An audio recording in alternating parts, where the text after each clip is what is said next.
Alam nyo ba, minsan yung pinakamalalalim na katotohanan nakatago lang sa mga salitang akala natin simpleng detalye lang. Halimbawa, sa kwento ng kasalan sa Kana.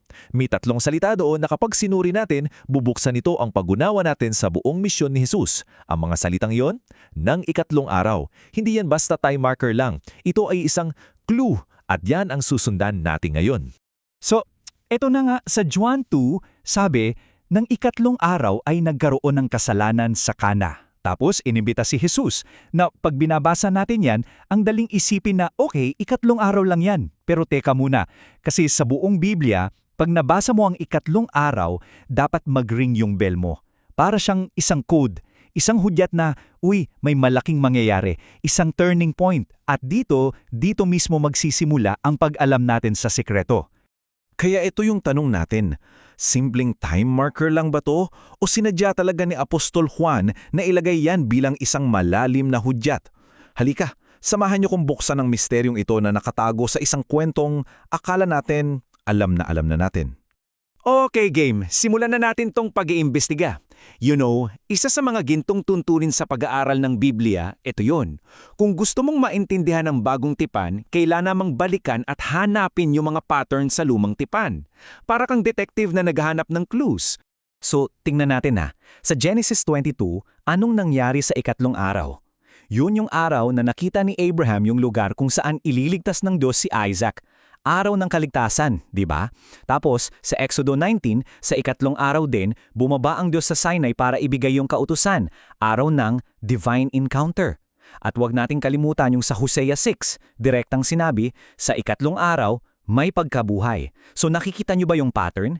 Ikatlong araw equals turning point. Ikatlong araw equals kaligtasan. Ikatlong araw equals bagong buhay. Palaging may ganyang bigat yung phrase na yan. At para malinaw, hindi lang tayo yung nakapansin nito ha. Sabi nga ng kilalang aklat at scholar na si D.A. Carson, yung phrase na yan, ang ikatlong araw, sa buong lumang tipan, palagi ang senyales ng divine intervention o isang malaking pagbabago. Kaya nung isinulat yan ni Juan, for sure, hindi yan aksidente. Sinasadya yan, may laman, puno yan ng theological na kahulugan. Okay. At dito na yung mind-blowing part. Kasi yung ikatlong araw na yan, hindi lang pala siya basta-bastang clue. Parte pala siya ng isang mas malaking, mas henyong puzzle. May tinatagong blueprint si Juan sa simula pa lang ng ebanghelyo niya. At pag nakita natin to, maiintindihan natin ang lahat. Pansinin nyo to, inayos pala ni Juan yung mga unang pangyayari na parang isang linggo ng paglikha. Araw 1, yung patotoo ni Juan Bautista. Araw 2, ipinakilala niya yung kordero ng Diyos. Tapos may araw 3 at araw 4. At pagkatapos ng araw 4, anong sabi niya sa chapter 2? Nang ikatlong araw. So, bilangin natin mula sa araw 4. Tatlong araw pagkatapos nun. Araw 5, araw 6, araw 7. Gets nyo? Ang kasalan sa Kana ay sinadyang ilagay ni Juan sa ikapitong araw. So anong ibig sabihin nun? Bakit ikapitong araw? Sabi nga ni Carlson, sinasadya talaga yan para ipaalala sa atin yung 7 araw ng paglikha sa Genesis. Ang sinasabi talaga ni Juan ay, Hoy, makinig kayo! Itong pagdating ni Jesus, hindi lang ito basta isang milagro. Ito ang simula ng isang bagong paglikha. Ang kasalanan sa Kana, yan ang araw 1 ng bagong mundo. Okay, so kung yung unang milagro ni Jesus, yung pagdating niya, ay simula ng isang new creation, anong kinalaman noon sa buhay natin ngayon? Paano binabago ng isang simpleng kasalan ng isang party yung buong pagtingin natin sa kung ano ang ibig sabihin ng maging banal sa pang-araw-araw na buhay? Ito yung napaka-radikal na pagbabago.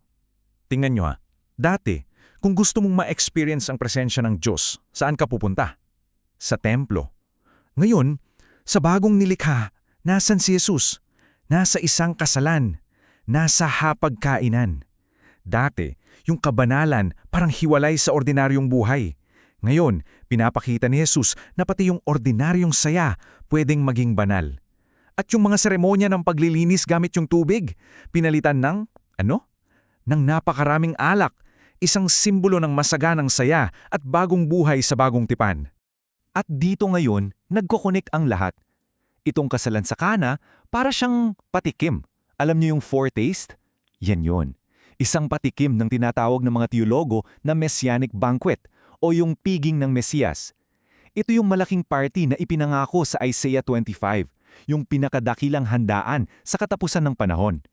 So yung nangyari sa Kana, preview pa lang yon. Isang maliit na sulyap sa walang hanggang party na naghihintay sa atin sa langit. Ang ganda ng sinabi ni R.C. Sproul tungkol dito. Sabi niya, yung pagiging alagad ni Kristo, hindi yan salungat sa pag-enjoy sa mga mabubuting bagay na gawa ng Diyos. Ibig sabihin, yung pananampalataya, hindi yan pagiging killjoy. Sa halip, ito yung pagkilala na lahat ng kagalakan natin, maliit man o malaki, ay mga regalong galing sa isang napakabuting Diyos. So, anong gagawin natin sa lahat ng to?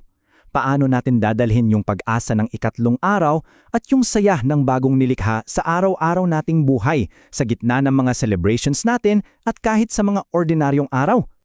Okay, may 3 practical na bagay tayong pwedeng isabuhay mula dito. Una, hanapin mo si Jesus sa mga selebrasyon mo. Hindi lang siya para sa mga problema mo. Interesado rin siya sa mga birthday, graduation, sa mga masasayang sandali. Pangalawa, kumapit ka sa Diyos ng ikatlong araw. Tandaan mo, kahit gaano kadilim ngayon, dalubhasa ang Diyos sa mga pagbabago at mga bagong simula. At pangatlo, pahalagahan mo ang iyong mga relasyon. Yung pagpunta ni Jesus sa isang kasalan, pinapakita nun kung gaano kahalaga sa Kanya ang mga institusyon tulad ng kasal. Regalo yan mula sa Kanya. Kaya iiwan ko sa inyo itong tanong. Paano kaya magbabago ang pananaw mo ngayong alam mo na si Jesus, ang Panginoon ng bagong paglikha, ay hindi lang tagapagligtas ng kaluluwa mo, kundi isang bisita na nagagala kasama mo sa mga party mo? Isipin mo yon, ang Diyos na lumikha ng lahat ay gustong makisaya sa iyo. Sana baguhin ito ang pagtingin natin sa bawat ordinaryong araw.